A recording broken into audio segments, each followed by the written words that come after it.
Welcome to Congress in Context. Yeah, thanks for having me back. There is a lot to cover today. There really is. Our mission for this deep dive is to synthesize the congressional record for Tuesday, March 10th, 2026. Right. We want to take these incredibly dense proceedings from Washington, D.C. and, make them actually relevant to you and your local community. Exactly. Because it's easy to just look at the headlines and miss the actual mechanics of what's happening. So to do that, we are going to break down today's source material, which includes two very different things. We have the live spoken floor debates. The stuff you usually see on the news. Right, the televised stuff. But we also have these written formal submissions. They're called the extensions of remarks. Yeah, and if you're looking at the official record, you can actually spot these because they are identified by this specific little bullet symbol. Which is such a weird little quirk of the record. Yeah. But it's important. It really is, because it sets the stage for a pretty wild contrast. Today, we're going to look at the stark difference between the intense, hyper-partisan environment of the spoken Senate floor. Which gets pretty heated. Very heated. We're looking at that versus the surprisingly unifying, really community-focused, written submissions that happen totally behind the scenes. Okay, let's unpack this. Yeah. Because trying to pass a bill in the Senate is like trying to merge onto a busy highway during rush hour. That's a good way to put it. You need the right procedural turn signals to actually make it happen, right? So I want you to explain these obscure mechanics happening on the floor today.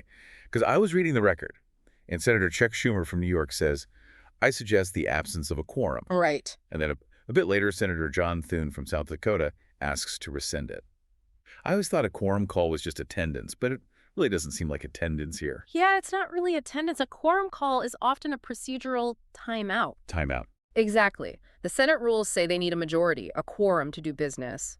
So when a senator suggests the absence of a quorum, the clerk has to start reading all 100 names very, very slowly. Wow, okay. It's a way to hit pause on the floor action. It gives party leadership time to negotiate behind the scenes without actually shutting down the session. And then once they figure things out, they just rescind the call and get back to business. That makes so much sense. It explains all those hours of empty floor time on C-SPAN. Oh, yeah. Tons of dead air. So what about cloture? Because Senator Thune brought up cloture today.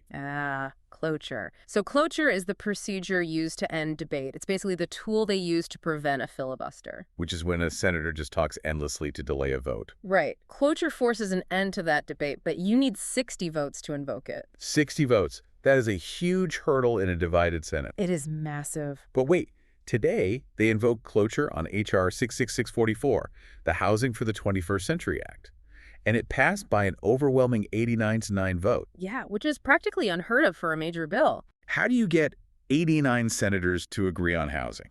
Well, it features a substitute amendment, number 4308, from Senator Tim Scott of South Carolina and Senator Elizabeth Warren of Massachusetts. Okay, that is a very bipartisan duo. Totally. And Senator Thune argued that the bill is absolutely necessary because it cuts regulations to ease the massive burden of housing costs on young Americans. Young people are definitely feeling that. Yeah, the argument is that local zoning and environmental reviews have made building so expensive that young buyers just can't afford starter homes anymore. So this bill cuts the red tape. Wow, 89-9. But then, almost immediately, the Senate just hits a brick wall on H.R. 7147. The Department of Homeland Security Appropriations Act for 2026. Right. Senator Thune had to file a cloture motion just to try and force a vote on this one. Yes, and the context here is critical for you to know. The DHS is currently in the 25th day of a shutdown. 25 days. That is almost a month. It is, which means because of this partisan gridlock, critical agencies like the Border Patrol, the TSA, and FEMA are completely without pay right now. That is just brutal for those workers. Absolutely. But then, amid all that gridlock, there's Senate Bill 327, the Honor Act. Right, S-327. Senator Catherine Cortez Masto of Nevada got this passed via unanimous consent, which means nobody objected at all. Not a single person. And this bill denies foreign tax credits to U.S. businesses that pay taxes to the Russian Federation. And it specifically cites reports of Russia aiding Iran against U.S. forces. Yeah, it's a major geopolitical move, passed instantly because they all agreed. Well, here's where it gets really interesting. Because while that tax bill passed quietly, the actual spoken floor debate today was explosive. Yeah, the contrast is intense. It was all about war and surveillance, especially Operation Epic Fury in Iran. And we need to look at this impartially, because the two sides are living in completely different realities. They really are. Let's look at Senator Schumer. He heavily criticized the administration. He basically called the war chaotic. He even accused the president of lying about Iranian Tomahawk missiles hitting a girls' school. And he is demanding independent investigations into civilian casualties. But then you have Senator John Barrasso of Wyoming. Complete opposite. Right, complete opposite. He celebrated the operation as American peace through strength. He claimed that missile attacks from Iran have dropped 90% and that over 50 Iranian warships have been sunk. Oh, wow. And he tied it all back to praising U.S. energy dominance. So you have one side calling it a chaotic disaster based on lies and the other side calling it a massive strategic victory. And sitting in the middle of this is Senator Dick Durbin from Illinois. He took a totally different angle. He invoked his own 2002 vote against the Iraq War. Yeah, pulling it way back. He used that to argue that Congress must openly debate the War Powers Act. Like, we can't just stumble into another endless conflict. And then he made a really fascinating pivot. He really did. He went straight from the War Powers Act to domestic issues. He started harshly criticizing the Safety America Act. Right, arguing that its strict passport and birth certificate requirements will just end up disenfranchising voters. Yeah, making it too hard for normal people to vote.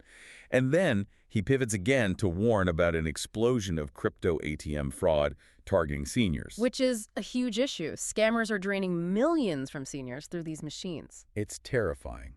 But speaking of terrifying technology, we have to talk about Senator Ron Wyden of Oregon. Oh, the surveillance debate. Yes.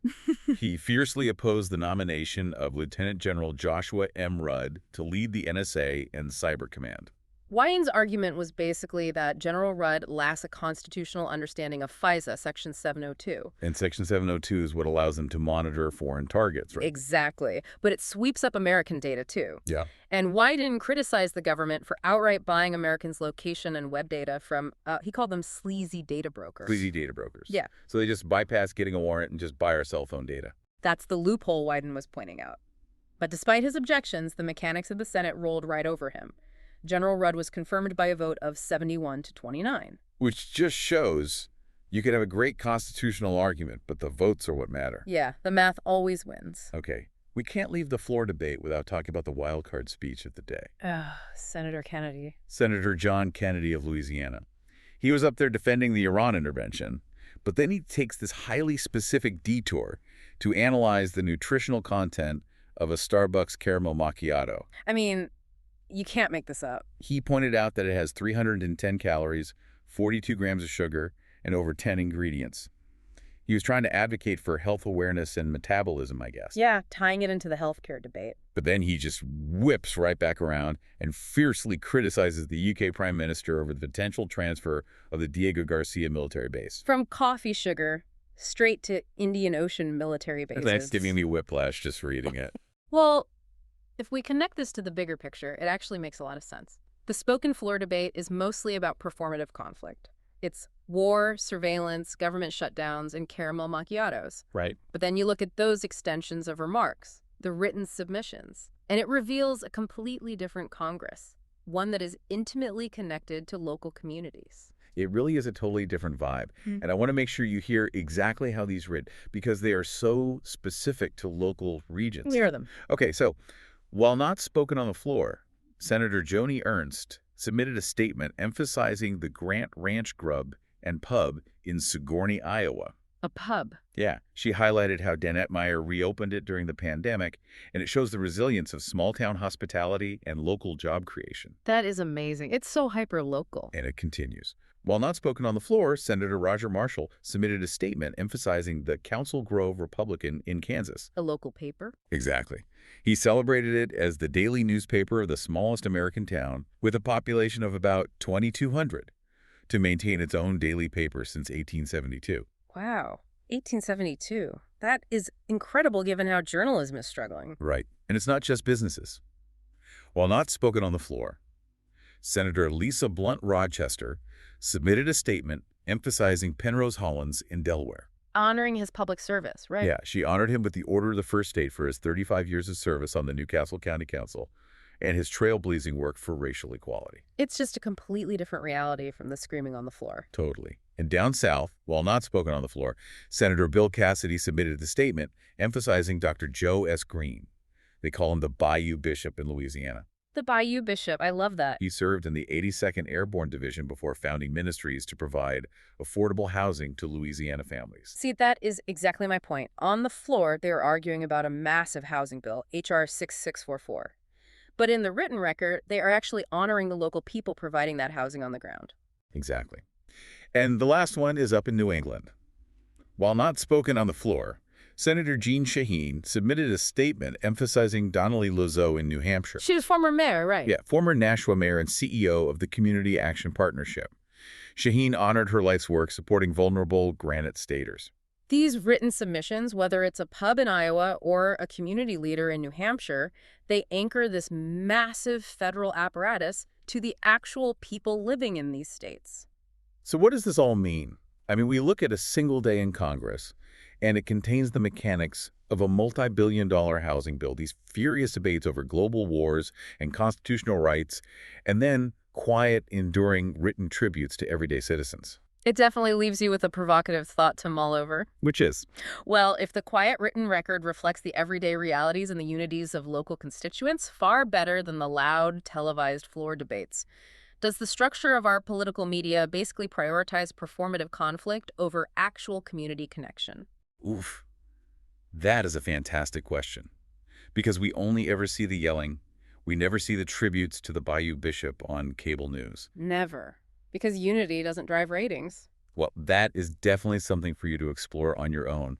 Remember, you can look up all of these specific remarks. You can track the bill numbers for the Housing Act or the DHS appropriations and read the full congressional record for today's date, Tuesday, March 10th, 2026, by visiting congress.gov. It's all public right there for anyone to read. Exactly. Thanks for joining us for this deep dive. We will catch you next time.